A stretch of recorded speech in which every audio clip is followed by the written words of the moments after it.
শুধু দর্শক মণ্ডলী, আসসালামু আলাইকুম। আশা করি আপনারা সবাই ভালো আছেন। একটা অত্যন্ত গুরুত্বপূর্ণ মধ্যপ্রাচ্য সংক্রান্ত খবর নিয়ে আপনাদের সামনে হাজির হয়েছি। খবরটির সূত্র হচ্ছে আমেরিকার বর্তমান দিনে একটা অত্যন্ত প্রভাবশালী গণমাধ্যম এক্সিওস। সেই এক্সিওস এ প্রকাশিত কিছু তথ্য নিয়ে আমার আজকের এই বিশ্লেষণ। এক্সিওস হলো ট্রাম্প যে প্রশাসন আছে, ট্রাম্প প্রশাসনের সাথে ইন লাইনে চলে, অর্থাৎ ট্রাম্প প্রশাসনকে সাপোর্ট করে এক্সিওস গণমাধ্যমটি। তো এই এক্সিওসের প্রধান ব্যক্তি যে, ওনার নাম হচ্ছে মিস্টার বারাক রাভিদ। সে বারাক রাভিদের সূত্র অনুযায়ী বা তার বিভিন্ন প্রকাশিত এক্স হ্যান্ডেলে তথ্য এবং অন্যান্য জায়গা থেকে যেটা জানা যাচ্ছে যে গতকাল আমেরিকার প্রেসিডেন্ট ট্রাম্প তিনি ইসরায়েলের প্রধানমন্ত্রী বেঞ্জামিন নেতানিয়াহুকে ফোন করে গভীর রাতে অনেক ধমকেছেন, অনেক ধমক দিয়েছেন, বকাঝকা করেছেন। এটার কারণ আমি বিশ্লেষণ করছি আপনাদের সামনে। আপনারা জানেন যে 28 ফেব্রুয়ারি 2026 যখন আমেরিকা ইসরায়েলে যৌথ বাহিনী ইরানের উপর আক্রমণ চালায়, এই আক্রমণের পরে যখন শান্তি চুক্তি বা যুদ্ধবিরতি এগুলো নিয়ে কথা চলছিল, তখন ইরান একটা 10 দফা চুক্তির ফ্রেমওয়ার্ক আমেরিকাকে এবং বিশ্ববাসীকে প্রদান করে। সেই ফ্রেমওয়ার্কে ছিল যে ইসরায়েলের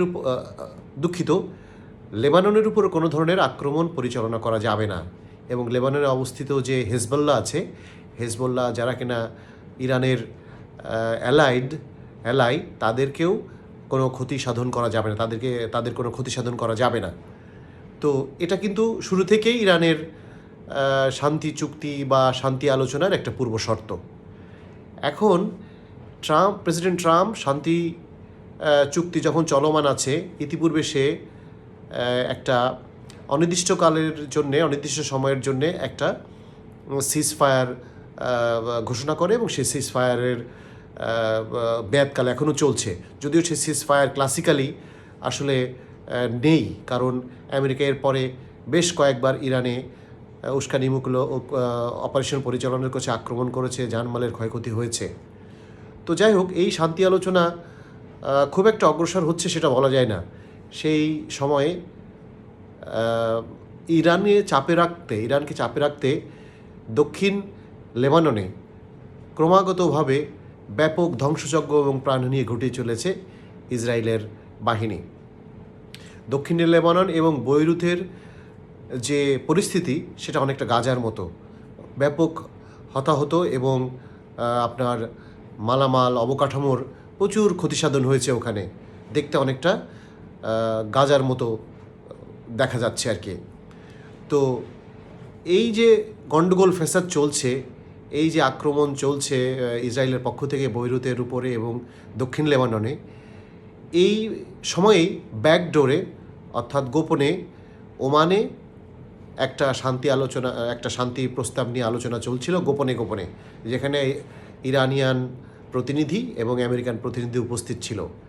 কিন্তু ইসরায়েলের ক্রমাগত আক্রমণের কারণে ইরানিরা বেঁকে বসে, যে তাদের শর্ত ছিল যেটা, যে লেবাননকে আক্রান্ত করা যাবে না এবং হেজবুল্লাহর কোনো ক্ষতিসাধন করা যাবে না।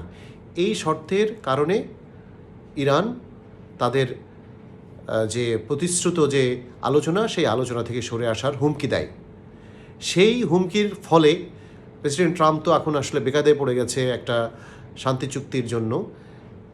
এই ইরানের হুমকির ফলে গতকাল রাতে প্রেসিডেন্ট ট্রাম্প নেতানিয়াহুকে ফোন করে ব্যাপক ধমক দেয়। সে ধমকের যে ট্রান্সক্রিপ্ট, অর্থাৎ কি কথা হয়েছে, কি কথা বলে প্রেসিডেন্ট ট্রাম্প ধমক দিয়েছে, সেটাও কিন্তু আপনার এই যে বারাক রাভিদের এক্সিওস যে মিডিয়া, সেটাতে এবং নিউ ইয়র্ক পোস্টে চলে এসেছে আর কি। আমি একটি মানে কি পয়েন্ট, যেটা ইম্পর্টেন্ট যে অংশ, সেটুকু আপনাদেরকে বলি।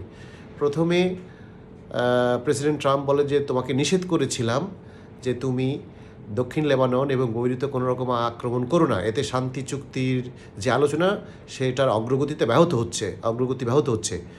তুমি আমার কথা শোনোনি, তারপরেও তুমি এগুলো করছো। প্রেসিডেন্ট ট্রাম্প বলছেন যে, আমি ছিলাম বিধায় আজকে তুমি এখনও পর্যন্ত ইসরায়েলের প্রধানমন্ত্রী আছো। না হলে আইসিসি অর্থাৎ ইন্টারন্যাশনাল ক্রিমিনাল কোর্টের যে অ্যারেস্ট ওয়ারেন্ট ছিল এবং তোমার দেশে চলমান যে করাপশন চার্জ ছিল, এই দুইটার কারণে তুমি আজকে জেলে পৌঁছছে। কিন্তু আমি তোমাকে সাপোর্ট দিয়ে এখন পর্যন্ত প্রাইম মিনিস্টার রেখেছি। তোমাকে এত কিছু দেওয়ার পরেও তুমি যে আমার কথা রাখছো না, তুমি একটা ব্যাপক অকৃতজ্ঞ লোক। এবং তুমি কি বুঝতে পারছো না, সারা বিশ্ব তোমাকে এবং ইসরায়েলকে ঘৃণা করা শুরু করেছে। তুমি কি বুঝতে পারছো না যে তোমার কারণে আমেরিকার জনগণ এখন আমার বিরুদ্ধে যাচ্ছে এবং ইসরায়েল নিয়ে যে সহানুভূতি আমেরিকান সাধারণ মানুষের মাঝখানে ছিল সেগুলো কিন্তু অনেকটাই কমে গেছে। সুতরাং তোমার এই অকৃতজ্ঞ পশ্চার, যেটা অকৃতজ্ঞ বিহেভিয়ার, যেটা এটা বাদ দাও। তুমি চেষ্টা করো আমার কথা মতো চলতে। শুধু দর্শক মণ্ডলী, আমেরিকার কোনো প্রেসিডেন্ট ইসরায়েল গঠন হওয়ার পরে এমন ধরনের বকাঝকা ইসরায়েলের কোনো প্রধানমন্ত্রী করেছে কি না, সেরকম ধরনের কোনো রেকর্ড ইতিহাস খুঁজলে কিন্তু পাওয়া যায় না। এটা প্রেসিডেন্ট ট্রাম্পের একটা শান্তি চুক্তির প্রতি যে ডেসপারেশন, যে ব্যাপক আগ্রহ, সেই আগ্রহের বহিঃপ্রকাশ।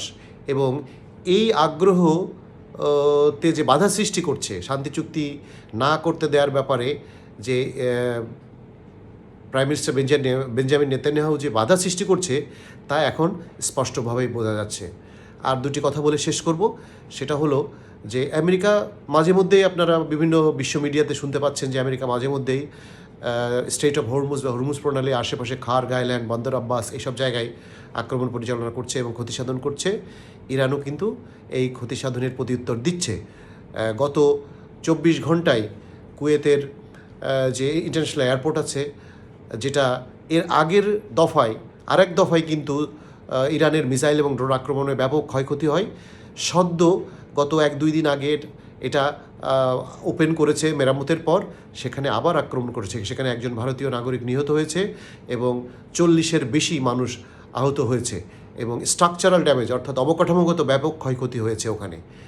এবং আপনার বাহরাইনে যে যুক্তরাষ্ট্র নেভির যে 5th ফ্লিট আছে, সেই 5th ফ্লিটের হেডকোয়ার্টারেও ওখানে ড্রোন এবং মিসাইল আক্রমণ করেছে, ওখানেও ব্যাপক ক্ষয়ক্ষতি হয়েছে। যুদ্ধ চলমান রয়েছে, এটা এখনও আনপ্রেডিক্টেবল। কী হবে আসলে কেউই বলতে পারছে না। সবাই ভালো থাকবেন। আসসালামু আলাইকুম।